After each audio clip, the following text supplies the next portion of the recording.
एवं सभी भाइयों, तारों की टिमटिमाती हुई बालक बालिकाएं आप सबके भीतर बैठी उस अखंड चेतना को प्रणाम करके बड़े भाव प्रेम के साथ मुद्राष्टक का हम लोग गायन करें, सभी साथ में गाते हुए बड़े भाव से।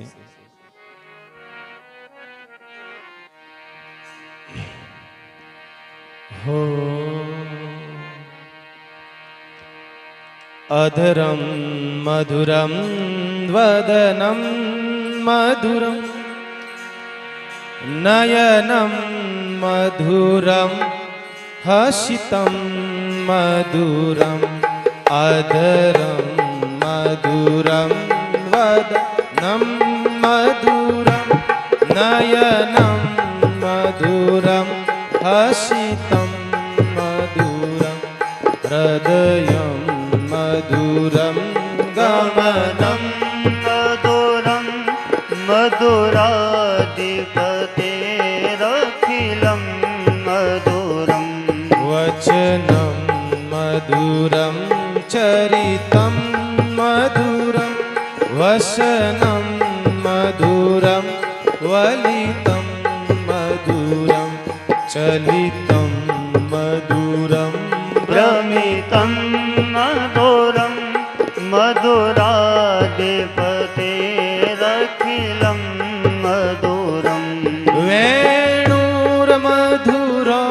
रेणुर्मधुरो मीरमधुरो पादो मधुरो नृत्यं मधुरं सख्यं मधुरं गाओ सब गाओ। मधुराधिपतेरखिलं मधुरं गीतं मधुरं पीतं मधुरं भूक्तं मधुरं सुप्तं मधुरं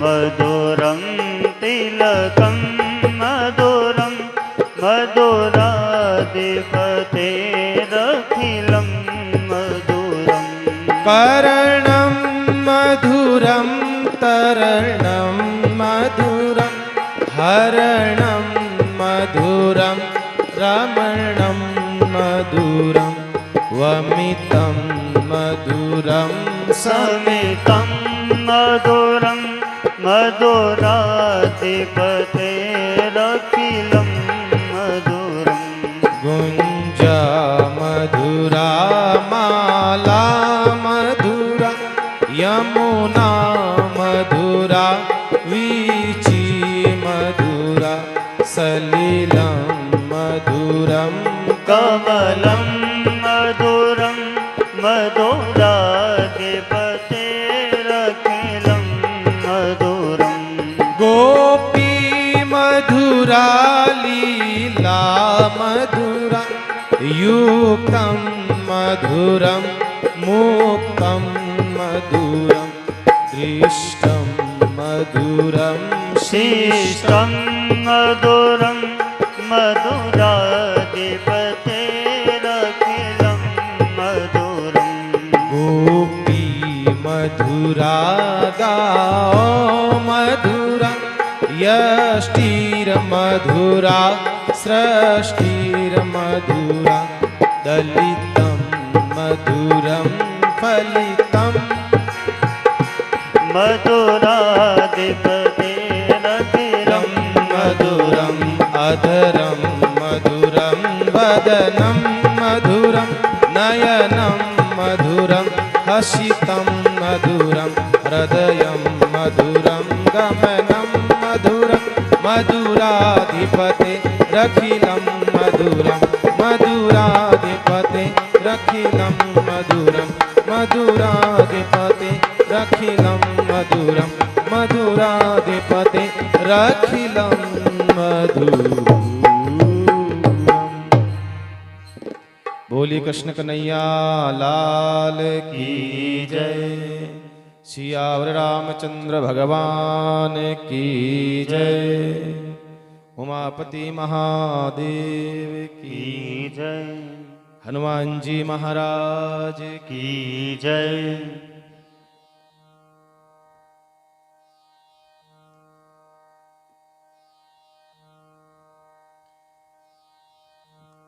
आइए सत्संग की उस श्रृंखला में हम लोग चर्चा करें। अध्यात्म चर्चा का विषय शुरू करें। तो मेरा मुंह ढक गया ना, नहीं सही है।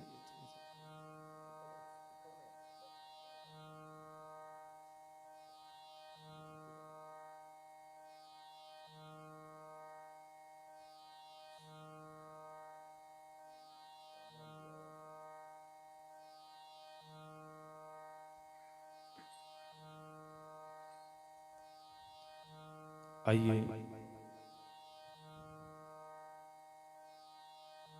भगवान की अनंत कथाओं का चिंतन मनन एवं जीवन में उतारने का पूर्ण प्रयास पुरुषार्थ करने का हम लोग प्रयास करें। आज विशेष दिवस है, आप सब जानते हैं। आज क्या है? आज कृष्ण जन्माष्टमी का अवसर है।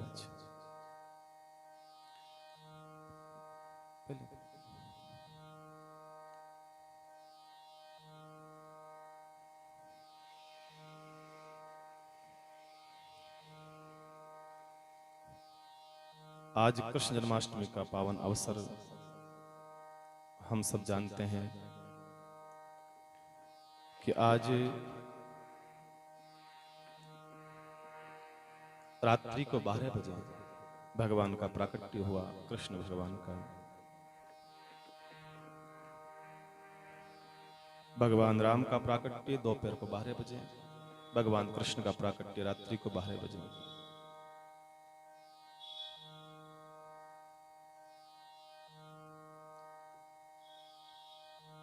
तो थोड़ी सी चर्चा,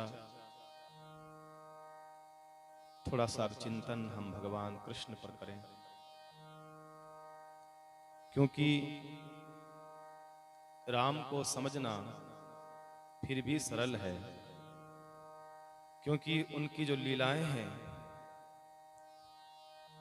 ज्यादातर लीलाएं एक मनुष्य की भांति रही है। भगवान राम के जीवन की मनुष्यत्व का दर्शन हुआ है जगह जगह। भगवान कृष्ण की जो लीलाएं हैं, जगह जगह देवत्व का दर्शन हमने भगवान कृष्ण के जीवन में करा है। अब आप विचार करिए, एक 7 वर्ष का एक छोटा सा बालक है और 7 कोस का एक पर्वत उठा करके अपनी सबसे छोटी अंगुली और उसका भी नखुन, उसका भी अग्रभाग नखुन का उसके ऊपर वो रखता है। कहने का मतलब यह है बंधुओं कि भगवान कृष्ण की लीलाओं में कहीं न कहीं देवत्व का भाव का दर्शन हो जाता है। पर भगवान राम की जो लीलाएं हैं, लगभग लीलाओं का आप दर्शन करिएगा, एक मनुष्य की भांति दर्शन होता है। और भगवान कृष्ण जो है सभी कलाओं से पूर्ण है, 16 कलाओं से, सब कलाएं हैं। मुझे लगता है इस धरती पर अगर कोई कंप्लीट मैन है, कंप्लीट, एकदम कंप्लीट, सर्वगुण संपन्न अगर कोई है, भगवान कृष्ण को कहा है सर्वगुण संपन्न। भगवान राम तो फिर भी मर्यादा में एक बाउंडेशन बनी हुई है, एक सीमा, एक परिधि बनी हुई है। उसके बाहर भगवान राम पैर नहीं रखते हैं, चाहे कोई भी हो। गलत भी हो रहा है तो भगवान राम स्वीकार करेंगे कि समय है, पर भगवान कृष्ण स्वीकार नहीं करते। मैंने पहले भी निवेदन किया था कि जैसा समय था, जैसा एक परंपरा, धर्म था, मर्यादाएं थी, उसके अनुसार भगवान चले, भगवान राम चले। लेकिन कृष्ण जो है, देखा कि अब समय वो नहीं है, अब समय बदल गया है, अब युग बदला है, परिवर्तन हुआ है, अब मुझे उस ढंग से चलना होगा। जहां भगवान को पता है कि वचनबद्ध मेरे पिताजी हैं, और वनवास मुझे भेजा जा रहा है। भगवान राम ने एक बार भी अपने पिता से शिकायत नहीं करी कि भाई गलती आपकी है, वचन आपने लिया है, इसमें मेरी क्या गलती है, मुझे वनवास क्यों दिया जा रहा है, अरे जिसका दुख जो भोगे मुझे क्यों दिया जा रहा है। लेकिन एक बार भी नहीं। यहां से मालूम चलता है कि भगवान राम फिर भी कुछ चीजों के अंदर मर्यादाओं का पालन करते हुए भगवान राम वहां कुछ नहीं बोलते हैं, पर कृष्ण भगवान जो है 16 कलाओं में पूर्ण है। इसलिए है कि भगवान कृष्ण जो है हर प्रकार से जहां गलत है वहां गलत है स्वीकार। इसलिए मैंने सबसे पहले कहा है, अगर कोई धरती पर कंप्लीट मैन है, एकदम कंप्लीट पूर्ण है, तो वो कृष्ण है, जिसका जीवन भी अगर बीता है तो आप देखिएगा ऐसा जीवन बीता है कि हर मां बचपन भी जिया तो ऐसा जिया कि हर मां अपने बेटे को कान्हा कहती है। आज आप भी कहते हो ना कान्हा, लाला, लल्लन, लाला, कान्हा। जिसका जीवन भी बीता तो ऐसा बीता है कि सब माएं अपने बेटे को कान्हा कहती है, लाला कहती है, लाला कह करके पुकारती है। जिसने जवानी जी तो ऐसी जी है, जिसने अपना यौवन जिया है तो ऐसा जिया है कि महाराज प्यार में पागल लड़के कहते हैं कि ये तो कन्हैया बनता फिरता है, गलियों में कहते हैं। जिसने जवानी जी तो ऐसी जी है कि कैसा लड़का है ये, है? और जिसने युद्ध रचाया तो ऐसा रचाया महाभारत जैसा। निर्वाचित 5 बालकों को विश्व की सबसे बड़ी अक्षौणी सेना के सामने जीत दिलवा दी। पांडु के 5 बेटे पांडव, जिनके पास कुछ नहीं था, आप जानते हो, ना उनका घर था, ना उनका बार था, ना उनका कोई परिवार था, ना उनके सगे संबंधी उनके साथ में थे, उनके साथ कोई नहीं था। और उनके विपक्ष में विश्व की सबसे बड़ी ताकत सेना, बहुत बड़ी सेना भाई, तो इतनी ताकतवर सेना, अक्षौणी सेना। और सेना भी किसकी? भगवान की खुद की सेना सामने खड़ी कर दी और भगवान ने जीता दिया उसको। युद्ध भी करा तो ऐसा करा कि महाराज उन 5 निर्वासित बालकों को जिता करके राज्य सौंप दिया। और जिसने ज्ञान भी दिया तो ऐसा दिया, गीता जैसा महान ग्रंथ है जिसके ऊपर मुझे लगता है 1000 नोबेल पुरस्कार भी अगर निछावर कर दे तो भी बहुत कम है। गीता जैसा शास्त्र जो ग्रंथ है, जो उपदेश दिया है भगवान कृष्ण ने, और उपदेश, गीता का उपदेश ऐसा उपदेश है जो बंद गुफाओं में देना चाहिए था, जो उपदेश कमरे के भीतर देना चाहिए था, वो उपदेश भगवान ने अर्जुन को सबके सामने दिया है।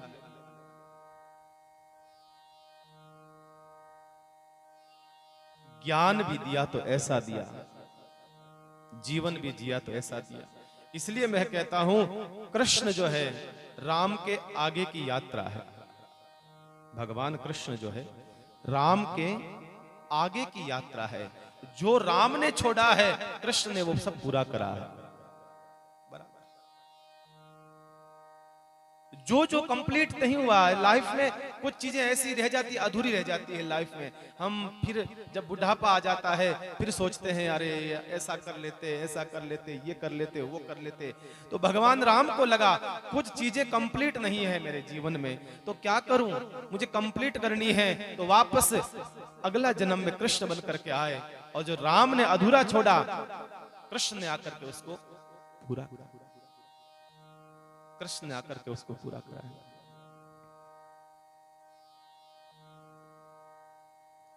राम आपके भीतर का मनुष्यत्व जगाते हैं। राम क्या करता है? हमारी मानवता को जगाता है। राम का कार्य है आपकी मानवता क्या है, आपका धर्म क्या है, आपका परिवार के प्रति कर्तव्य क्या है, आपका समाज के प्रति कर्तव्य क्या है, आपका राष्ट्रीय के प्रति कर्तव्य क्या है, ये राम हमें जगाता है। ये हमें राम आकर के झकझोरता है। पर कृष्ण ने बताया कि अच्छा मनुष्य जगाना अच्छी बात है, पर कृष्ण ने बताया कि अगर अच्छा मनुष्य किसी बुरे लोगों के चक्कर में पड़ जाता है तो उन बुरे लोगों को उनकी फाइल कैसे निपटाई जाती है, ये कृष्ण ने बता दिया। महाराज कृष्ण ने बताया।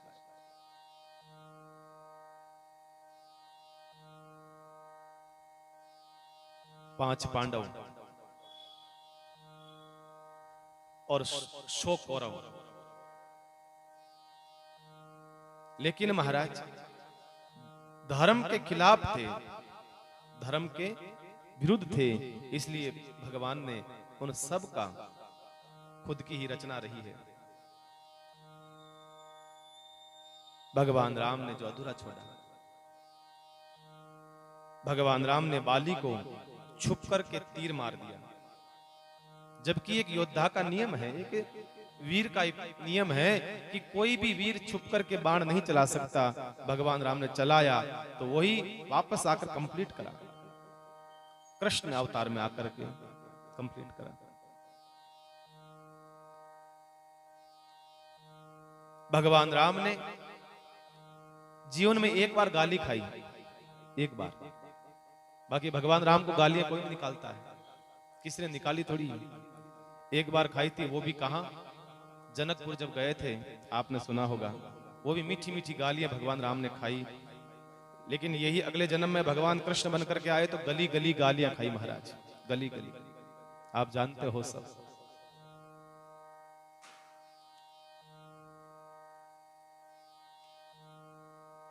राम जो है बाकायदा एक पदार्थ है, जिसको हम कहते हैं राम रसायन, एक पदार्थ है। राम एक पदार्थ है, हम राम रसायन जिसको कहते हैं। जो किसी खराब चीज में इन्वॉल्व हो जावे तो उसको भी ठीक कर देता है, वो पदार्थ ऐसा है। कोई व्यक्ति गलत रास्ते पर जा रहा है, राम रसायन ले ले, गलत रास्ते पर जाने वाला भी ठीक हो सकता है। पर कृष्ण क्या है, अंदर रहते हुए बाहर खड़ा है, कृष्ण वो है। अंदर रहते हुए भी बाहर खड़ा है, कृष्ण वो पदार्थ है, कृष्ण वो चीज है। आप पूछेंगे, आप पूछिए कि महाभारत में भगवान की भूमिका क्या थी? महाभारत में भगवान कृष्ण की कोई भूमिका थी? आप कहेंगे महाराज कुछ नहीं, बस रथ चलाना था। ये एकमात्र भगवान कृष्ण की भूमिका थी। अर्जुन का रथ चलाने का काम भगवान कृष्ण का था, और यही मांगा था, अर्जुन ने भी यही मांगा था कि भगवान और कुछ नहीं चाहिए, आप हमारे सारथी बनो, आप हमारे सारथी बनो। और ध्यान रखना, रथ पर बैठा हुआ जो रथी है, रथ पर बैठा हुआ रथी जो है, युद्ध करने वाला, उससे भी ज्यादा कुशल सारथी का होना जरूरी है। सारथी का होना उससे भी ज्यादा कुशल जरूरी है भैया। जब रथी मात खा जाता है उस समय सारथी काम आता है। इसलिए दशरथ जी जो थे, जब भी युद्ध करने जाते थे, केकई को साथ ले जाते थे, केकई को, क्योंकि केकई जो थी बड़ी गजब की सारथी थी। जितने सुमंत जी महाराज भी नहीं जानते थे, इतनी केकई गजब की सारथी थी। जहां भी युद्ध होता था दशरथ जी केकई को साथ ले जाते थे। और ऐसी कई घटनाएं जीवन में घटी दशरथ जी के जीवन में कि जहां दशरथ जी महाराज युद्ध हारने लगे, उस समय रथ की बागडोर दशरथ जी के हाथ में दी और युद्ध केकई ने लड़ा। कई कथाएं सुनते आप। तो मैं कहता हूं कि जो रथी होता है उससे भी ज्यादा निपुण सारथी को होना जरूरी होता है। ऐसी स्थिति में वो अपने हाथ में बागडोर ले लेता है। अध्यात्म दृष्टि से देखा जाए तो मेरा मानना है, हमारा मन जो है, हमारे मन के जो घोड़े हैं, उनका सारथी अगर किसी को बनाना है तो वो भगवान को बना दो। हमारा मन के घोड़े यहां यत्र तत्र भ्रमण कर रहे हैं, भटकते हैं। इसलिए परमात्मा को समर्पित कर दो अपने आप को। महाराज हम तुम्हारे हे प्रभु जी, हम तुम्हारे थे, हम तुम्हारे ही रहेंगे। ओ मेरे प्रियतम, हम तुम्हारे थे प्रभु जी, हम तुम्हारे हैं, हम तुम्हारे ही रहेंगे। ओ मेरे प्रियतम, हम तुम्हारे हैं प्रभु जी, हम तुम्हारे हैं, हम तुम्हारे ही रहेंगे। ओ मेरे प्रियतम, हम तुम्हारे थे प्रभु जी, हो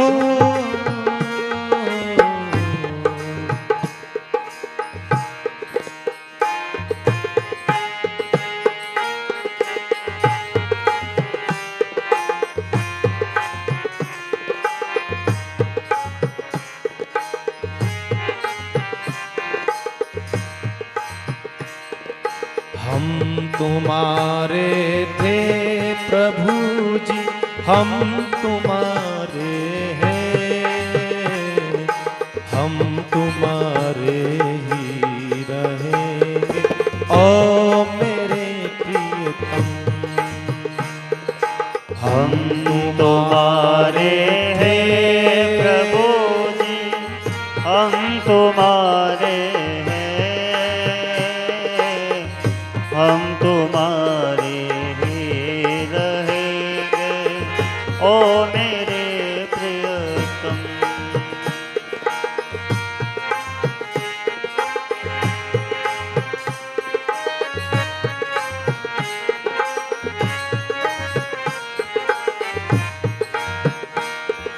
हम तुम्हारे ही, हम तुम्हारे हैं, हम तुम्हारे थे प्रभु जी, हम तुम्हारे हैं, हम तुम्हारे ही रहेंगे। ओ मेरे प्रियतम, भगवान को हाथ में बागडोर अर्जुन ने सौंप दी है। प्रभु, रथ की जो है डोरी आपके हाथ में है। हम आज दुखी क्यों हैं, परेशान किस लिए हैं कि डोरी हमारे हाथ में है। सारी डोरी जो है हमारे हाथ में है। हम सोचते हैं कि हम कर रहे हैं ये, पर स्वामी रामचंद्र जी महाराज कहते हैं, देखो भैया,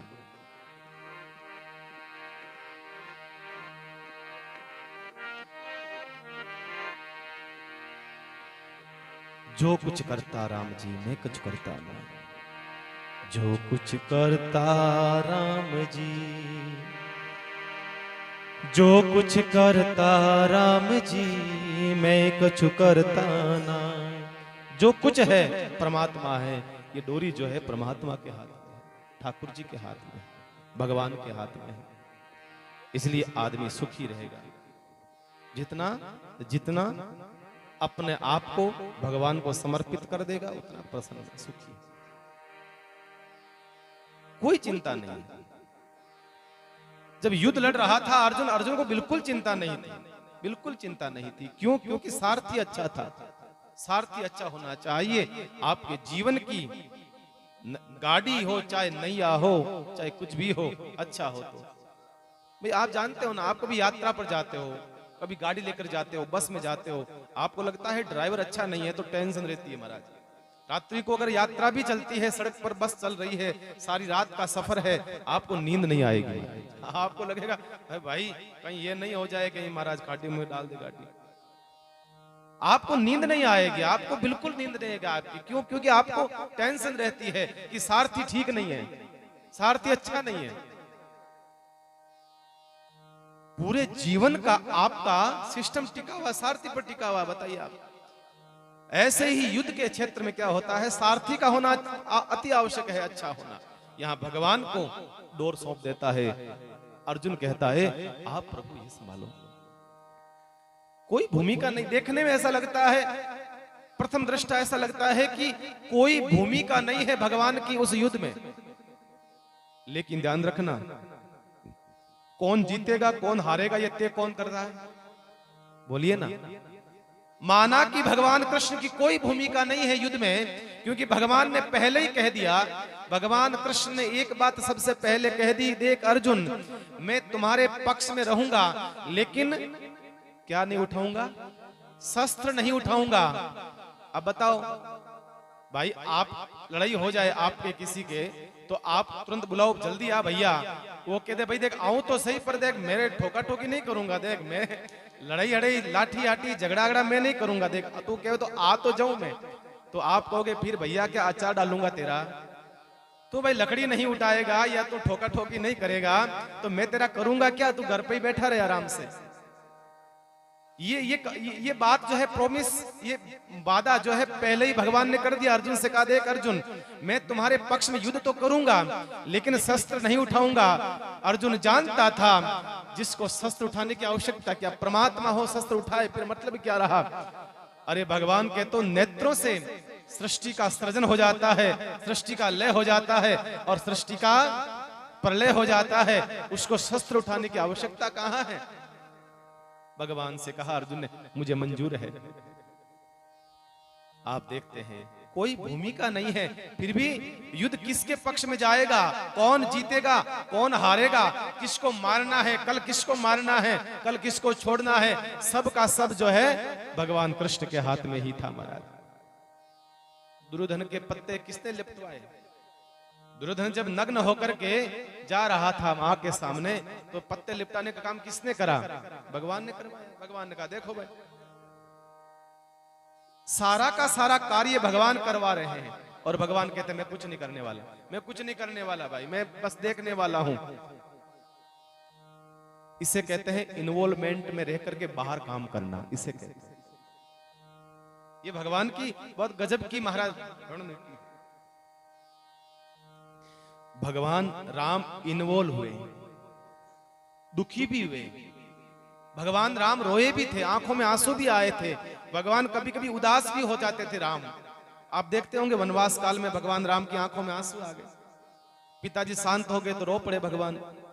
लक्ष्मण को शक्ति लगी तो भगवान कितना रोए थे, लंका में कितना रोए थे। सीता का हरण रावण ने करा तो भगवान पत्तों से पूछ रहे हैं, वृक्षों से पूछ रहे हैं, बताओ मेरी सीता कहां है। कितना रोए हैं भगवान राम, दुखी भी हुए हैं, परेशान भी हुए हैं, उदास हुए हैं, निराश हुए हैं, सब कुछ हुए हैं। पर ध्यान रखना, कृष्ण को देखना, कृष्ण कभी साहब माथे पर हाथ देकर रोता हुआ नहीं दिखा। क्योंकि कृष्ण ने हमने कृष्ण को जितना देखा है बस उतना ही समझा है, हकीकत में कृष्ण को हम समझ नहीं पाए। राम बनना सरल है, वनस्पत कृष्ण के महाराज फिर भी सरल है, राम फिर भी बना जा सकता है, लेकिन कृष्ण बनना बड़ा मुश्किल है। कृष्ण का बनना बड़ा मुश्किल है। राम निकाले गए थे, कृष्ण स्वयं निकले थे। राम को निष्कासित कर दिया गया था, कृष्ण स्वयं चले गए थे महाराज। और राम जिन षड्यंत्रों से निकले हैं, जिन षड्यंत्र के कारणों से भगवान राम निकले हैं, कृष्ण ने स्वयं निकल करके उन षड्यंत्रों का नाश करा है। कृष्ण भगवान ने उन षड्यंत्रों का ही नाश कर दिया महाराज। एक अंतर और है भगवान कृष्ण और राम में। जब राम अंतिम समय में, जब राम सरयू में जाकर प्रवेश करते हैं और सरयू में भगवान जल समाधि लेते हैं भगवान राम, तो पूरे अयोध्या के लोग आ जाते हैं, पूरी अयोध्या आ जाती है, भगवान राम को रोती है, बिलखती है, भगवान को विदाई देती है। भगवान राम भी प्रसन्न नहीं है, भगवान राम बस शांत है। लेकिन कृष्ण जब अपने गोलोक धाम की यात्रा करते हैं, उस समय भगवान के पास कोई नहीं था और भगवान मुस्कुरा रहे थे। भगवान के होठों पर कौन थी? बांसुरी थी और बांसुरी बजाते बजाते मुस्कुराते मुस्कुराते भगवान विदा लेते हैं। कृष्ण भगवान का वो जीवन है। मैं कहता हूं गीता धर्म की पुस्तक कम है, अध्यात्म की पुस्तक भी गीता कम है। मुझे लगता है कि महाराज मनोवैज्ञानिक की ज्यादा है। गीता को जरा पढ़ने संभलने से समझने से बहुत प्रश्नों का उत्तर हमें यूं ही मिल जाता है। कृष्ण को समझना है या किसी भी नीति को समझना है तो आप गीता को पढ़िए। गीता देखते हैं आप लोग सुबह उठते हैं, आप और हम सुबह उठते हैं, उठ करके अखबार को पढ़ते हैं हम लोग, तो महाराज क्या देखते हैं, बच्चे असफल हो जाते हैं, परीक्षा में कुछ नंबर कम आ जाता है ना तो फांसी खा लेते हैं। देखते होंगे आप, कुछ नंबर कम आया फांसी खा ली, मम्मी ने डांट दिया तो जहर खा लिया, पिता ने कुछ कह दिया तो जाकर के और कुछ कांड घटना कर ली। इतना आदमी इतना डिप्रेशन में चला गया, आदमी इतना सब चला गया महाराज, बड़ी पीड़ा होती है जब ये सुनते हैं, बड़ी पीड़ा होती है, बड़ा दुख होता है। कारण क्या है, अगर वो गीता को पढ़ लेते, अगर वो गीता को समझ लेते तो महाराज मैं दावे के साथ कहता हूं कि एक भी व्यक्ति अंधेरी की ओर नहीं जाता, एक भी व्यक्ति।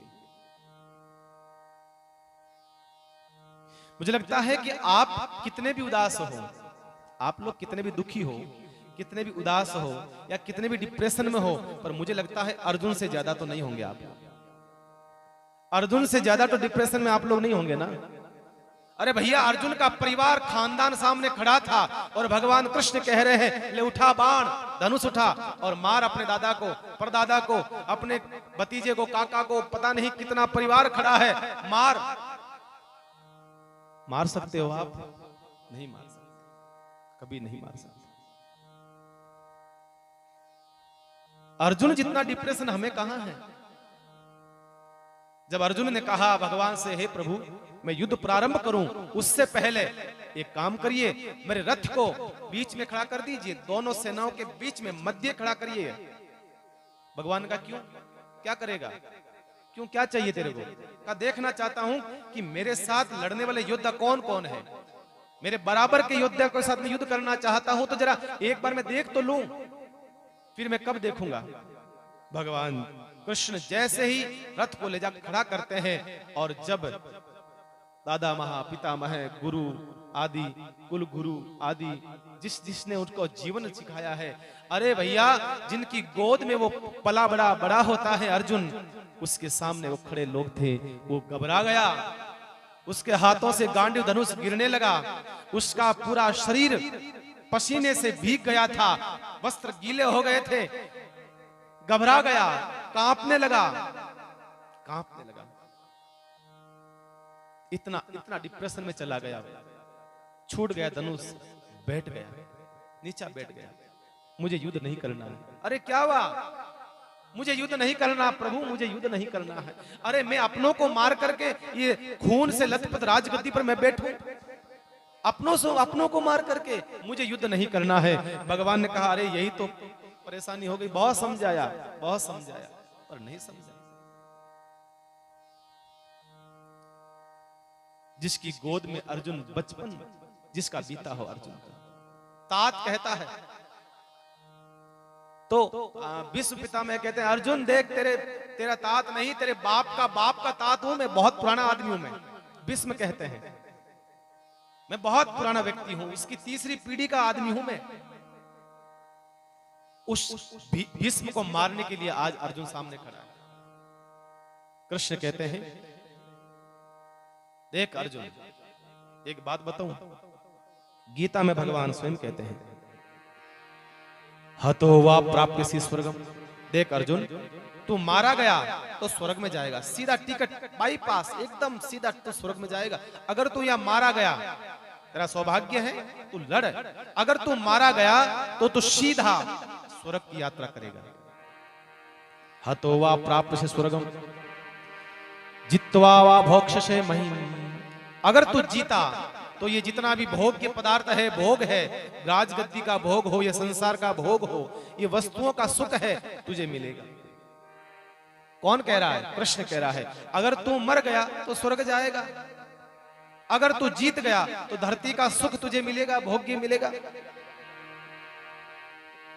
तस्मात् उत्तिष्ठ कौन्तेय, तो कर, उठ, हे कुंती पुत्र उठ और क्या कर?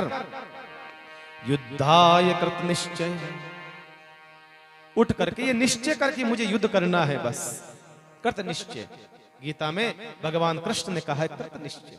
बस सबसे बड़ी बात है, इसमें ही प्रॉब्लम है। हम लोगों की समस्या क्या है? कृत निश्चय, यही समस्या आ जाती है। हम लोग यहीं अटक जाते हैं, हम निश्चय नहीं कर पाते हैं। ये करें, वो करें, ऐसा करें, वैसा करें। एक बच्चा जैसे ही 10वीं क्लास 12वीं क्लास पास होता है, फिर उसका टेंशन हो जाती है कि मेरा करियर बनाने के लिए मुझे कौन सा रास्ता बनाना है, ये चुना है, ये चुनना है, ये चुनना है। कृत निश्चय है। यहां पर यह कहा है कि अपना निश्चय कर तू तो युद्ध कराएगा।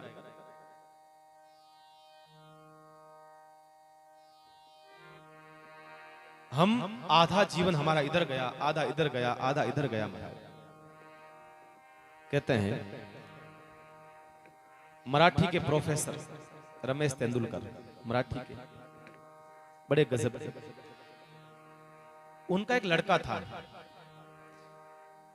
वो एक काम इतना मन लगाकर करता था, एक काम 10वीं में फेल हो गया, वो असफल, बिल्कुल सब में ही फेल हो गया, जितने विषय सब में फेल हो गया। एक काम में इतना मन लगाया उसने कि वो विद्या में फेल हो गया। और आपको पता है वो फेलियर व्यक्ति कौन था? आज महाराष्ट्र में कभी जाओ तो मराठी की एक पुस्तक है, 10वीं क्लास की एक पुस्तक है, मराठी में छपी हुई है, वो मराठी भाषा में। हमारे प्रेरक, उस पुस्तक का नाम है हमारे प्रेरक। और उसमें एक चैप्टर आता है सचिन रमेश तेंदुलकर के नाम से, वो सचिन तेंदुलकर जाके बनता है, क्योंकि उसने निश्चय कर लिया था कि मुझे जो है करियर इसके अंदर दिखता है, मुझे क्रिकेट खेलना है, मुझे क्रिकेटर बनना है। उसे निश्चय करा, पक्का करा, तो वो बना। इसलिए भैया एक के सादे सब सदे, सब सादे सब जाए। समस्या ये हो जाती है कि हम ये करें, ये करें। भगवान कृष्ण क्या करते हैं? ये तेंदुलकर ही बनाते हैं बस। यही अर्जुन से कह रहे हैं, हे अर्जुन उठ, चल युद्ध कर। और कृष्ण ने बहुत कुछ सिखाया है। मैं कहता हूं अगर प्रेम को सही ढंग से इस जगत में स्थापित करने का अगर कोई श्रेय है तो भगवान कृष्ण को है। प्रेम को, प्रेम कौन सा? मैं इस प्रेम की बात नहीं कर रहा हूं जो आजकल लड़के लड़की प्रेम करते हैं ना। आजकल फेसबुक व्हाट्सएप प्रेम हुआ और शुरू होता है व्हाट्सएप फेसबुक पर और लेन देन पर आकर के खत्म हो जाता है, बस इतना ही था प्रेम। मैं इस प्रेम की बात नहीं कर रहा हूं, मैं विशुद्ध प्रेम की बात कर रहा हूं। मैं उस पवित्र प्रेम की बात कर रहा हूं जिस प्रेम को स्थापित करने का श्रेय भगवान कृष्ण को रहा है। प्रेम कैसे किया जाता है, किस तरीके से किया जाता है, किस प्रकार से किया जाता है, बस महाराज वो कृष्ण समझाया जाता है। और कृष्ण की लीलाओं में प्रेम ही सबसे बड़ा प्रतीक है भगवान का। सबसे बड़ा प्रतीक भगवान का कृष्ण का प्रेम है। भगवान कृष्ण का जीवन ठीक वैसा ही बीता जैसे ठीक बचपन होता है, एक साधारणता। एक आपके बच्चों का बचपन होता है जिस प्रकार से, वैसे ही उनका जीवन बीतता है भगवान कृष्ण का। गोपिकाएं यशोदा के पास इस बहाने से जाती कि हम बहाना लेकर के जाएंगे और भगवान का दर्शन कर लेंगे। इस बहाने से भगवान कृष्ण सफाई देते। एकदम बचपन जो होता है बालकों का, बच्चों का बचपन होता है, वैसा का वैसा हो गया। कहते हैं कृष्ण को अपने देवत्व पर अहंकार नहीं था, बिल्कुल कोई अहंकार नहीं। छोटे छोटे बच्चों के साथ गांव के अशिक्षित गीवार जो स्नान नहीं करते हैं 10-10 दिन तक, उन लोगों के साथ में वही आनंद से खेलते थे। बिल्कुल देवत्व का भाव नहीं, अहंकार नहीं किसी प्रकार का भगवान के अंदर। एक बात ध्यान रखना, प्रेम का अगर सबसे बड़ा कोई शत्रु है तो वो है अहंकार, सबसे बड़ा। अगर अहंकार आ गया तो फिर धीरे धीरे प्रेम के अंदर जो है वो मधुरता कम हो जाएगी महाराज। जब मैं था तब हरि नहीं, अब हरि है मैं नाही, अरे सब अंधियारा मिट गया जब दीपक देखा माई। हे प्रेम जगत में सार और सार नहीं, हे प्रेम जगत में सार और सार नहीं, हे प्रेम जगत में सार और सार नहीं, जगत में सार और सार नहीं, हे प्रेम जगत में सार और सार नहीं, हे प्रेम जगत में सार सार नहीं, ये जीवन है बेकार जिस प्यार नहीं, ये जीवन है बेकार जिस प्यार नहीं,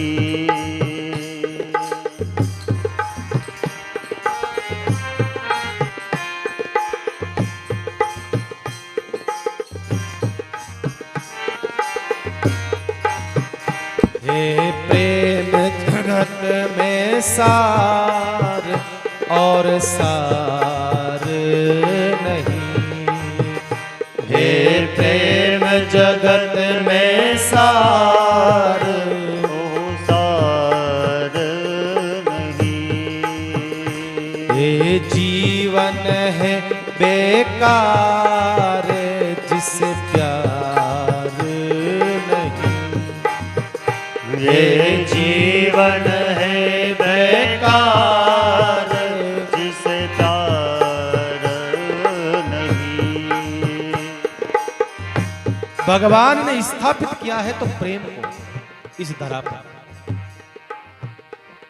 आपने देखा होगा सुदामा के पास क्या था?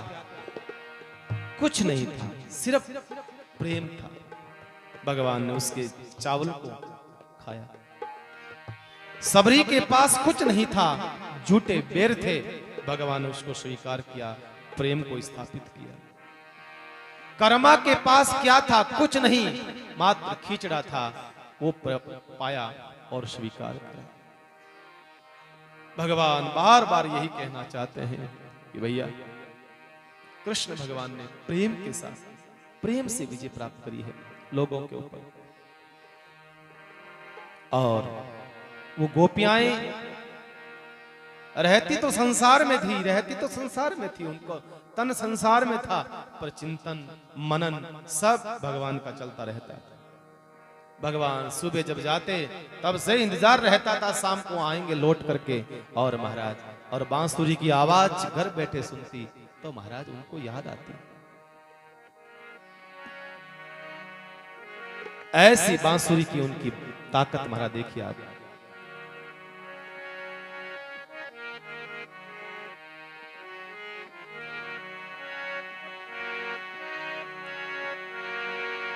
हे नंद लाला रे गोपाल लाला, नंद जीरा लाला फेरू थारी माला। हो मुरली प्रेम री बजाई रे नंद लाला, हो मुरली प्रेम री बजाई रे नंद लाला। अरे नंद लाला रे नंद लाला, मुरली प्रेम री बजाई रे नंद लाला, हो मुरली प्रेम री बजाई रे नंद लाला। नंद लाला रे गोपाल लाला, हो नंद लाला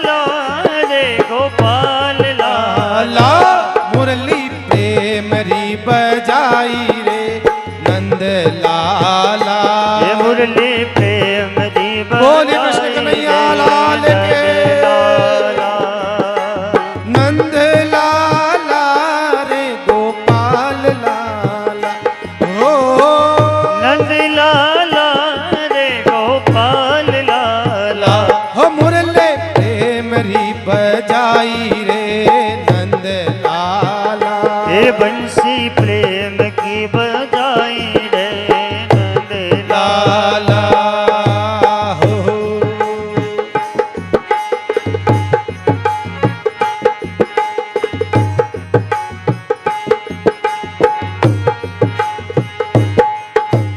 मुरलीरी आवाज में तो पणगट माते सुनी रे। मुरली की आवाज में तो पनघट बातें सुनी दे। मुरलीरी आवाज में तो पणगट माते सुनी रे। मुरली की आवाज में तो पनघट बातें सुनी दे। पानी भर तो छोड़ आई रे नंद लाला। मैं तो पानी भर तो छोड़ आई रे नंद लाला। ओ मुरली प्रेम री बजाई रे नंद लाला। अरे नंद लाला रे नंद लाला हो। नंद लाला रे गोपाल लाला। हे मुरली प्रेम री बजाई रे नंद लाला। हे मुरली प्रेम री बजाई रे नंद लाला हो। नंद लाला रे गोपाल लाला हो। नंद लाला रे गोपाल लाला। मुरली प्रेम की बजाई रे नंद लाला। लाला हो।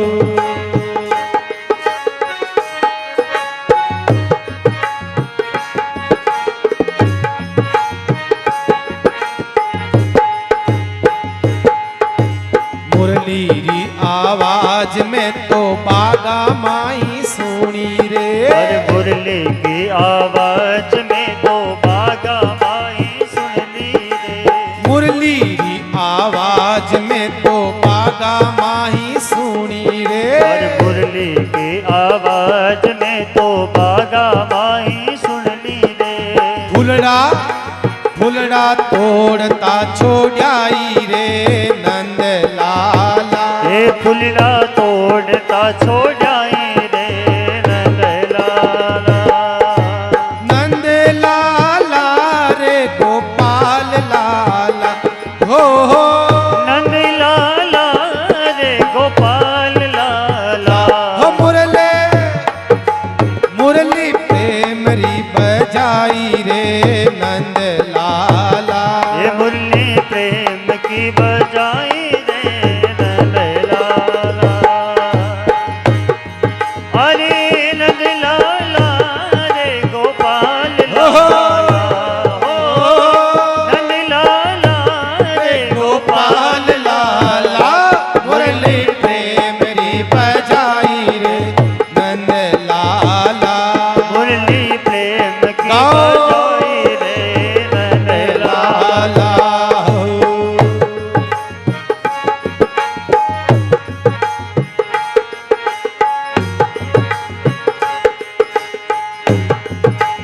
मुरलीरी आवाज में तो रसोड़ा में सुनी रे। अरे मुरली की आवाज में तो रसोड़ा में सुनी रे। मुरलीरी आवाज में तो रसोई में सुनी रे। अरे मुरली की आवाज में तो रसोई में सुनी रे। फलका फलका पोवती छोड़ाई रे नंद लाला। हे फल का पोवती छोड़ाई रे नंद लाला। वो मुरली प्रेम री बजाई रे नंद लाला। हे मुरली प्रेम की बजाई रे नंद लाला। नंद लाला रे गोपाल लाला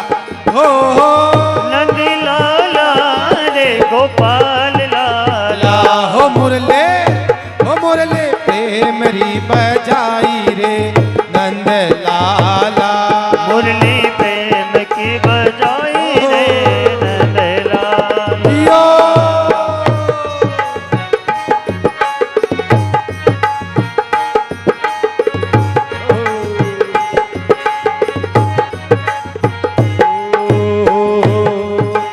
मुरली री आवाज मारे मन में समाई। मुरली की आवाज मारे मन में समाई। मुरली री आवाज मारे मन में समाई। मुरली की आवाज मारे सब मन गाओ। में समाई। मुरली री आवाज मारे मन में समाई। मुरली की आवाज मारे मन में समाई। मैं तो दौड़ी दौड़ी आई रे नंद लाला। मैं तो दौड़ी दौड़ी आई रे नंदलाला। नंद लाला रे गोपाल लाला हो नंदलाला रे गोपाल लाला। मुरले प्रेम री बजाई रे नंद लाला। हे मुरली प्रेम की बजाई रे श्री राधे। लाला। रे नंदलाला रे गोपाल लाला। हो रे नंदलाला रे गोपाल लाला। मुरले प्रेम री बजाई रे नंद लाला। मुरली प्रेम री बजाई रे नंद लाला। मुरली प्रेम री बजाई रे नंद लाला। मुरली प्रेम री बजाई रे नंद लाला। नंद लाला रे गोपाल लाला हो नंदलाला रे गोपाल लाला। नंद लाला रे गोपाल लाला हे नंदलाला रे गोपाल लाला। मुरली प्रेम री बजाई रे नंद लाला। मुरली प्रेम री बजाई रे लाला नंदलाला। मुरली प्रेम री बजाई रे नंद लाला। मुरली प्रेम री बजाई रे नंद लाला मुरली प्रेम री बजाई रे नंद लाला। मुरली प्रेम री बजाई रे नंद लाला। मुरली प्रेम री बजाई रे नंद लाला। मुरली प्रेम री बजाई रे नंद लाला। मुरली प्रेम री बजाई रे नंद लाला हो नंद लाला रे गोपाल लाला हो। मुरली प्रेम री बजाई रे नंद लाला। भगवान कृष्ण ने प्रेम के द्वारा सबको जीता है। और जब उद्धव को इस बात का पता चला कि भगवान कृष्ण किसी को याद करते हैं, उद्धव ने पूछा, भगवान आप किसको याद करते हो? दुनिया आपको याद करती है, आप किसको करते हो? कहा उन गोपिकाओं को, उन गोप ग्वालों को। उद्धव ने कहा कौन से? वो अनपढ़ अशिक्षित गीवार जो स्नान तक नहीं करते हैं, कोई पूजा नहीं, पद्धति नहीं, ज्ञान नहीं, ध्यान नहीं, कुछ भी नहीं जानते, आप उनको याद करते हो? भगवान ने कहा उनको याद करता। अरे छोड़ो प्रभु, वो कुछ नहीं जानते। कहा या उद्धव मैं तो समझ जाऊंगा, और उनको तो समझा सकता है तो समझा। कहा बिल्कुल अभी जाता हूं। और भैया ध्यान रखना, उद्धव छोटा मोटा व्यक्ति नहीं था। जहां से ज्ञान प्राप्त होता है गुरु ग्रह, स्वयं बृहस्पति का शिष्य था, फेवरेट शिष्य, एकदम खास, सबसे फेवरेट शिष्य था। और उद्धव बड़ा ज्ञानी था, क्योंकि बृहस्पति का शिष्य भैया बड़ा ज्ञानी था। कहा प्रभु आप चिंता मत करो, अभी गया, अभी समझा के आया, अभी सब ज्ञान की पाठ पढ़ा दूंगा उन सबको, चिंता मत करो आप, मैं सब जानता हूं, मैं सब जानता हूं। भगवान का जा कब आएगा? कि बस आज गया कल आ जाऊंगा, आज गया कल आ जाऊंगा। भगवान का पक्की बात का बिल्कुल प्रॉमिस, लौट के आ जाना और जा ज्ञान का पाठ पढ़ाने जा। जैसे ही वहां गया, गोपिकाएं दौड़ दौड़ के भाग भाग करके आई है, लगा कि कोई कृष्ण का संदेश आया है। आई भाग भाग करके और सब खड़ी हो गई, घेर लिया उद्धव को। उद्धव ने कहा, ए गोपियाओ, ये क्या तुम रोती हो, बिलखती हो, परेशान होती हो? अरे भगवत प्राप्ति ऐसे नहीं होती है, छोड़ो ये प्रेम करना। का फिर का ज्ञान, ज्ञान की सीढ़ी से चढ़ो। कहा हमें ज्ञान कौन सा? कहा मैं बताता हूं आपको ज्ञान। उद्धव ने कहा मैं बताता। कहा बोलो। कहा देखो यहाँ त्रिकुटी के में भगवान को देखो, आप भगवान का चिंतन करो, ये श्वास खींचो, ये श्वास लो, और ज्ञान और योग सिखाने लगे। अब महाराज वो अनपढ़, वो कुछ भी नहीं जानती थी, सिर्फ वो कान्हैया जानती थी और कुछ नहीं।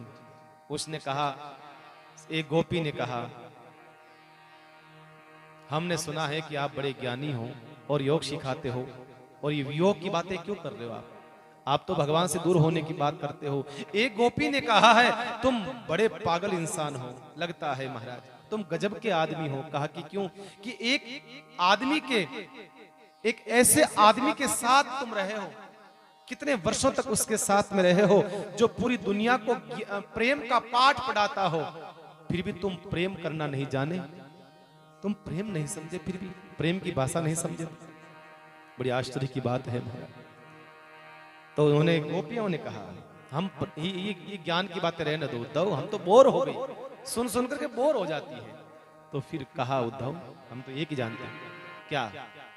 हम प्रेम दीवानी है, वो प्रेम दीवाना, और कुछ नहीं जानती, हम इतना जानती हैं। क्या? उद्धव बैठो, हम बिताती हैं। तुमने ज्ञान सुना दिया, कहा और कुछ सुनाना है? कहा नहीं, मुझे कुछ नहीं सुनाना है। अब हम सुनाए? भाई बिल्कुल, ऑफकोर्स, सुनाओ, आप क्या सुनाना चाहती हो? हम प्रेम दीवानी है, वो प्रेम दीवाना हे ऊधो, हमें ज्ञान की पोथी ना सुनाना, हे ऊधो, हमें ज्ञान की पोथी ना सुनाना। क्यों? हम प्रेम दीवानी है, वो प्रेम दीवाना, तन मन जीवन श्याम का और श्याम हमारा है, रोम रोम में रम रहा वो मत वाला श्याम, इस तन में अब योग का, इस तन में अब योग का नहीं कोई ठिकाना। अरे तुम ज्ञान तो सुनाओ, पर कहां लगेगा ज्ञान? क्योंकि रोम रोम में, एक व्यक्ति के शरीर में 3.5 करोड़ छोटे छोटे रोम होते हैं, उन सब में राम समाया है, कृष्ण समाया है, तुम्हारा वो ठिकाना नहीं है। कहां? एक काम करो उद्धव, तुम तो वापस लौट जाओ। उद्धव कहेगा, उद्धव कहता है, अच्छा। का सुनो, ठहरो, रुको, कुछ भेंट देती, हम आपको भेंट लेकर के जाओ। क्योंकि कृष्ण पूछेगा, हे उद्धव, तुम लौट के आए हो, क्या भेंट लाए हो मेरे लिए? तो गोपियां कहती हैं, उद्धव तुम असवन को जो हरिसन मुख ले जाओ, पूछे हरि कुशल तो चरणों में दियो चढ़ाओ। हे उद्धव, कृष्ण पूछेगा, क्या भेंट लाए हो? एक काम करो, ये आंसुओं को ले जाओ, और कृष्ण पूछे तो ये भेंट चढ़ा देना, और एक बात कहना। क्या? कहियो जी इस प्रेम का, कहियो जी इस प्रेम का ये तुच्छ नजराना, हम प्रेम दीवानी है, वो प्रेम दीवाना, हे ऊधो, हमें ज्ञान की पोथी ना सुनाना, हे ऊधो, हमें ज्ञान की पोथी ना सुनाना, पोथी ना सुनाना। इसलिए भगवान कृष्ण ने एक ही पाठ पढ़ाया है, प्रेम का पाठ है। मैं कहता हूं प्रेम के असली जनक भगवान कृष्ण ही रहे। भगवान याद रखना, कृष्ण जब विश्व को अपने रौद्र रूप से, अपनी ताकत से, क्रोध दिखाने वाला, अपनी शक्ति बताने वाला सुदर्शन चक्र उठाते हैं, तो भगवान एक अंगुली काम लेते हैं। बस एक अंगुली में भगवान पूरे विश्व को नष्ट करने वाला वो चक्र उठा करके भगवान खड़े होते हैं। लेकिन जब प्रेम की बात आती है, जब प्रेम की बात आती है महाराज, तब वो प्रेम की धुन निकालने वाली बांसुरी को भगवान दोनों हाथों से पकड़ते हैं। भगवान दोनों हाथों से प्रेम की बात आती है। इसलिए भगवान श्री कृष्ण किसका नाम है? वही कृष्ण है। हमारे जीवन में हम कभी कहीं यात्रा करते हैं, हमसे कोई ट्रेन छूट जाए तो हम बड़े दुखी हो जाते हैं, बराबर ना? हम कहीं यात्रा पे गए हैं, टिकट करवा रखा है, रिजर्वेशन है, बढ़िया सब कुछ हो रखा है, और 1 मिनट विलंब हो जाए तो दुखी हो जाते हैं। अब तब याद करना हमारा भगवान कृष्ण को याद करना, जिसके जीवन में छूटा ही छूटा है। साहब कृष्ण के जीवन में प्राप्त कुछ नहीं हुआ है। आप देखिएगा, जिंदगी जब प्राकट्य होता है भगवान कृष्ण का, तब छूटना प्रारंभ होता है, और भगवान इस तरह से विदा हो जाते हैं, तब तक छूटता छूटता छूटता छूटता रहता है।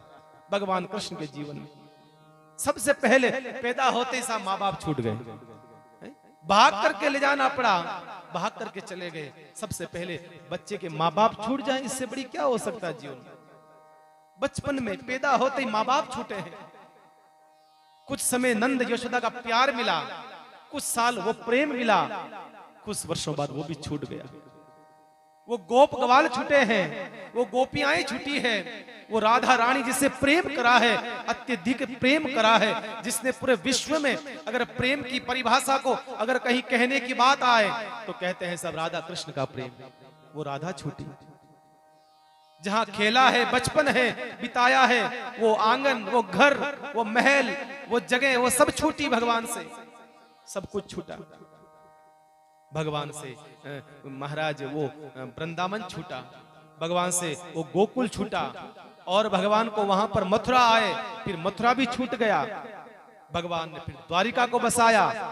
द्वारिका को बसाने के बाद में कहते हैं कि महाराज जब समय आया, तब कहते हैं पूरा जो 56 करोड़ यादव थे वो भी छूट गए, और अंत में भगवान हंसते हंसते विदा हो जाते हैं। भगवान आए किस लिए थे? सिर्फ धर्म की स्थापना के लिए। इसलिए कहते हैं परित्राणाय साधूनां विनाशाय दुष्कृतां धर्म संस्थापनार्थाय संभवामि युगे युगे। भगवान स्वयं कहते हैं मैं धरती पर आता हूं इसलिए आता हूं, सिर्फ धर्म की स्थापना के लिए आता हूं। कई दुष्टों के द्वारा धर्म जो है खंड विखंड करने का प्रयास होता है, तब मैं आता हूं। और भगवान धर्म की स्थापना के लिए भगवान ने प्रेम की तिलांजलि दे दी महाराज।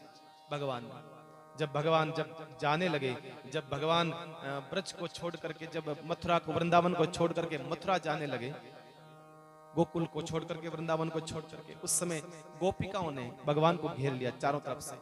भगवान ठहरो, कहां जा रहे हो?